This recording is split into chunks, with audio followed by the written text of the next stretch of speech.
have to finish this, I said, my voice growing thin.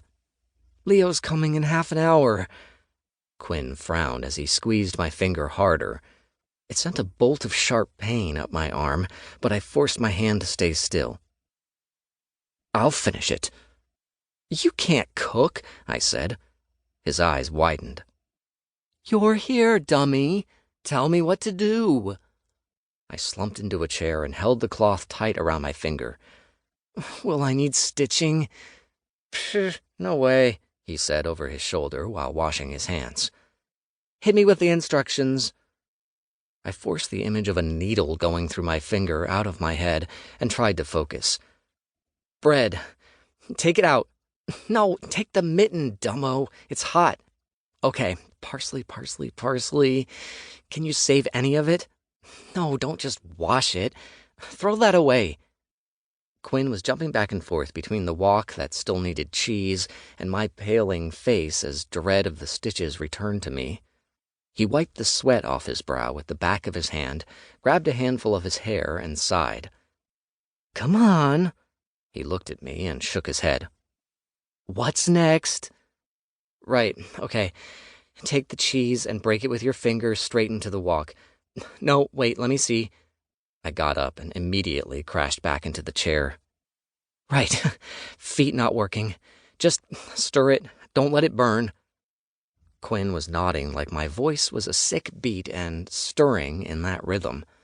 When he grabbed a handful of feta cheese with his bare hands and started breaking it above the wok, his face twisted. Yuck, Mason. What the hell are we making? It'll be good, I promised. Is it thick or watery? I don't know. What's the scale? Just common sense. Ah, right, you're all about common sense. He stirred again. Thick, I guess. Okay, break an egg into a cup, use the spatula to make a little hole near the edge of the wok, then pour the egg in. Quinn turned to me and blinked. You're a maniac. Then do it 5 more times, I said, and grinned. He bit his lip and pushed on. His slim fingers were clumsy, and every time he broke an egg, it took another half a minute to get the shell out of the cup. But that was what I definitely couldn't do by myself now. So I bit my tongue and let the comments evaporate out of my brain instead of speaking up. Put the lid back on and bring the heat all the way down, I said. I was oddly tired by now, and the grip on my finger was so strong that it was turning cold. Is it done then? 5 minutes, I said, my voice exhausted. I could only imagine what Quinn felt like now. Let the eggs cook a bit. 5 minutes? He asked. I nodded. He also nodded, but it was a far more determined nod. With me, he said as he grabbed me under my arm and pulled me out of the kitchen into the big bathroom. Iodine, he said, and opened the bottle from the medicine cabinet. He must have seen me cringe when he started removing the paper towel from my finger. He whispered, Look at me. I did. I focused on his eyes as he unwrapped the cloth and winced at the sight of it, but I never looked down. He eased my hand above the sink, and I kept my eyes on his face all along. He looked up. This'll sting. I know. I held my breath. The thick liquid touched my finger and burned all the way up my arm. I was sure I was about to faint.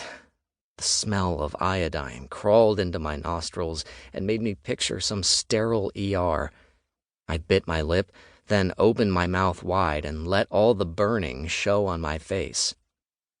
You're doing well, Quinn murmured. That's okay. Done. He tightened a clean wrap around my finger and hooked it in place, then looked into my eyes. A grin spread across his face. You'll live. I tittered and tugged my hand back. I think the eggs are cooked. Quinn skipped back to the kitchen, and I trailed after him. He took the wok off the stove and removed the lid. All the ingredients had gotten familiar with each other and made my mouth water.